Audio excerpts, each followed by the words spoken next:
మీకు ఈ సిమ్యులేషన్‌లో ఈ అవును. ఫెలోషిప్ ఉన్నది కదా! సో, అవును. ఈ సిమ్యులేషన్ అసలు ఏంటి ఇది? ఓకే. ఇది నానోటాలజీలో ఏ రకంగా అభివృద్ధి చెందుతూ వస్తుంది? దీని యొక్క ప్రాముఖ్యత ఏంటి? ఓకే. సో, మీరు ఈ ప్రశ్న అడుగుతారని నేను అనుకోలేదు. మంచి విషయం. సో, సిమ్యులేషన్ అంటే మనం అంటే ప్రాక్టీస్ చేయడం బేసిక్‌గా. హ్మ్. సింపుల్‌గా. అంటే నిజంగా జరిగేదాన్ని ఇప్పుడు మీరు ఒక క్రికెట్ ప్లేయర్స్ ఉంటారు. సో, 'మహేంద్ర సింగ్ ధోని' గాని, 'విరాట్ కోహ్లీ' గాని, ఎవరైనా గాని. వీళ్ళంతా ఏం చేస్తారు? ఇంటర్నేషనల్ మ్యాచ్‌లు or any match, even IPL match కూడా నెట్ ప్రాక్టీస్. వాళ్ళకి క్రికెట్ ఆడడం రాదా? హ్మ్. వస్తది. అయినా ప్రాక్టీస్ చేస్తారు. హ్మ్.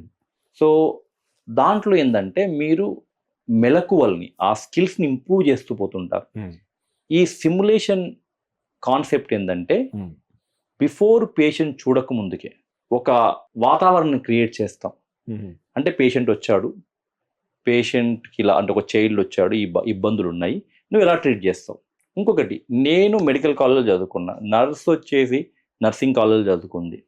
తర్వాత ఇంకొక హెల్త్ కేర్ ప్రొఫెషనల్ ఇంకెక్కడో చదువుకుండు. పని చేసేటప్పుడు కలిసి పని చేయాలి. అవును. ఓకే. సో, ఈ టీమ్ డైనమిక్స్. సో, కొంత పాశ్చాత్య దేశాల్లో జరిగినటువంటి పరిశోధనలు, రిసర్చ్‌లో ఏం తెలిసిందయ్యా అంటే, not only in medicine, out side the medicine also. హుహు. అంటే మిస్టేక్స్ జరగడానికి ఒక ప్రధానమైనటువంటి కారణం ఏందంటే, అందరికీ అన్నీ తెలుసు. ఓకే. కానీ అందరూ కలిసి పని చేయడంలో టీమ్‌గా పని చేయలేకపోవడం. హుహు. సో, ఇవన్నీ కూడా మేము నేర్పించగలుగుతాం. ఓకే. సో, ఈ సిమ్యులేషన్ బేస్డ్ ఎడ్యుకేషన్‌లో భాగంగా సో, స్కిల్స్ టీచ్ చేయొచ్చు. హుహు. అంటే పేషెంట్స్ మీద కాదు నేరుగా. సో, తర్వాత మ్యానికిన్స్ అంటాం. అంటే ఆ పేషెంట్ లాగా ఉండేటువంటి బొమ్మలు. తర్వాత టీమ్ డైనమిక్స్ నేర్పించగలుగుతాము. కమ్యూనికేషన్. సో, ఒక సిక్ పేషెంట్ వచ్చారు. వాళ్ళ ఫ్యామిలీతో ఎలా మాట్లాడాలి? సో, అటువంటి కమ్యూనికేషన్ స్కిల్స్ నేర్పగలుగుతాము. ఓవరాల్ అంటే ఇంతకుముందున్న టీచింగ్స్ అన్నీ కూడా ముఖ్యమే. ఇంతకుముందు ఉన్నటువంటి విధి విధానాలన్నీ ముఖ్యమే. హుహు. బట్ దీనివల్ల లాస్ట్ 25 ఇయర్స్‌లో తేలిందేందయ్యా అంటే, చాలా పేషెంట్ ఔట్‌కమ్స్ ఇంప్రూవ్ అవుతాయి. హుహు. ప్రపంచవ్యాప్తంగా తెలిసింది. దీన్ని మెడిసిన్స్‌కి ఎవరు తీసుకొచ్చారయ్యా అంటే, ప్రొఫెసర్ గాబా అని ఓకే. ఒక అనస్థీషియాలజిస్ట్ యూఎస్‌లో. హుహు. 1980స్‌లో ఆ కాన్సెప్ట్‌ని ఆయన తీసుకొచ్చారు. హుహుహు. ఎక్కడి నుంచి వచ్చిందయ్యా ఈ కాన్సెప్ట్ అంటే, ఏవియేషన్ ఇండస్ట్రీ. హుహుహు. అంటే 70స్‌లో ఏవియేషన్‌లో చాలా యాక్సిడెంట్స్ జరుగుతున్నాయి. ఓకే.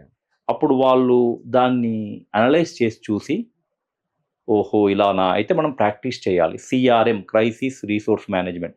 వాళ్ళేమో క్రూ రిసోర్స్ మేనేజ్మెంట్ అంటారు. హుహుహు. ఆర్ కాక్‌పిట్ అన్నారు ముందులో.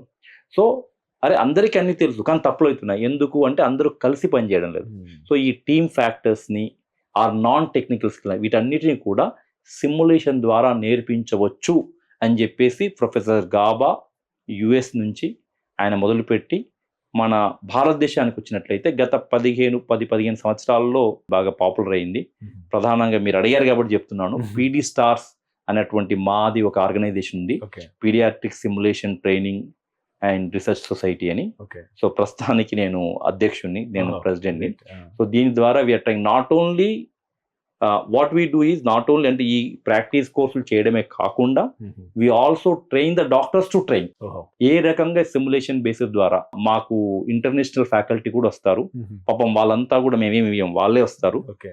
వాళ్ళు స్వచ్ఛందంగా వచ్చి హ్మ్. ఇక్కడ నేర్పించి వెళ్తారు. ఆర్ట్ ఫర్ ఆర్టిస్ట్ లాగా. అంటే వాళ్ళు జస్ట్ టు హెల్ప్ పీపుల్ హ్మ్. To spread basically at the end of the day మనం స్టాండర్డ్స్. అవుట్‌కమ్స్ పెంచాలి. పేషెంట్ అవుట్‌కమ్స్ పెంచాలి. అవును. సో, అలా అన్నట్టు. మీరు తీసుకునే అదే మందులు, అదే నాణ్యమైన మందులు, కానీ సగం ధరకే. అవును, మెడ్ ప్లస్ బ్రాండ్స్ పై 50-80% తగ్గింపు.